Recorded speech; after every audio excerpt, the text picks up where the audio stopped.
This is a story about psychological breakdown in space, how zero gravity affects the human mind. Dr. Evelyn Marsh had always dreamed of space. It wasn't just a childhood fascination, it was a lifelong obsession. The chance to lead a year-long mission on Atlas Station, humanity's experimental outpost orbiting 250 miles above Earth, was a dream come true, or so she thought. At first, zero gravity was exhilarating. Evelyn floated with ease, her movements light and free. But as days turned to weeks, the station became less of a marvel and more of a cage.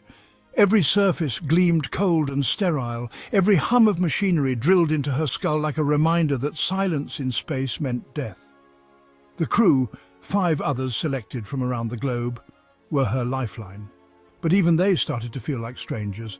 Commander Hughes became obsessed with routine, timing every task to the second.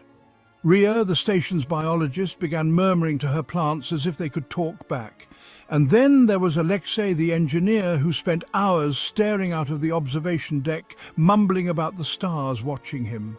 Evelyn tried to keep herself grounded, but space doesn't care about your grip on reality. There's no up, no down, no weight to tether you.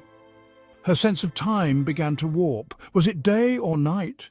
Hours blended into an endless now.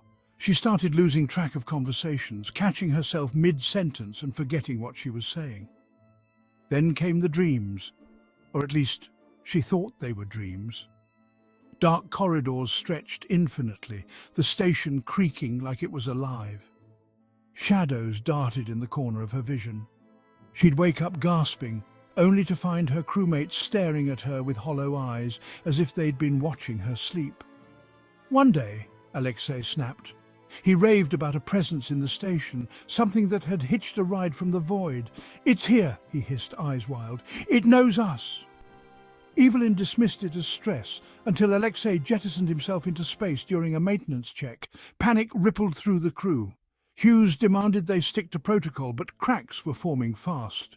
Evelyn couldn't tell if it was the isolation, the zero gravity, or something else entirely, but paranoia seeped into every corner of their lives.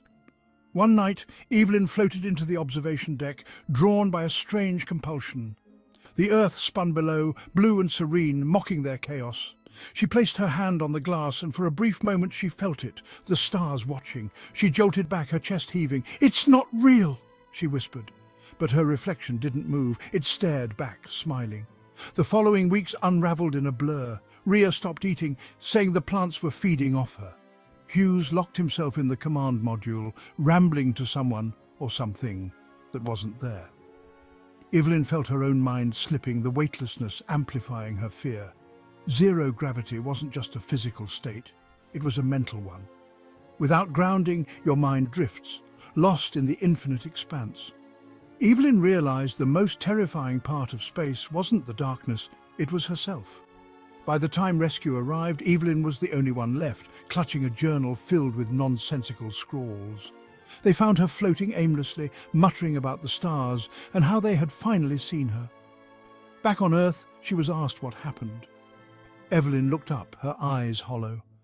"Space doesn't just change your body," she whispered. "It breaks your mind. And when it does, it fills the cracks with something else.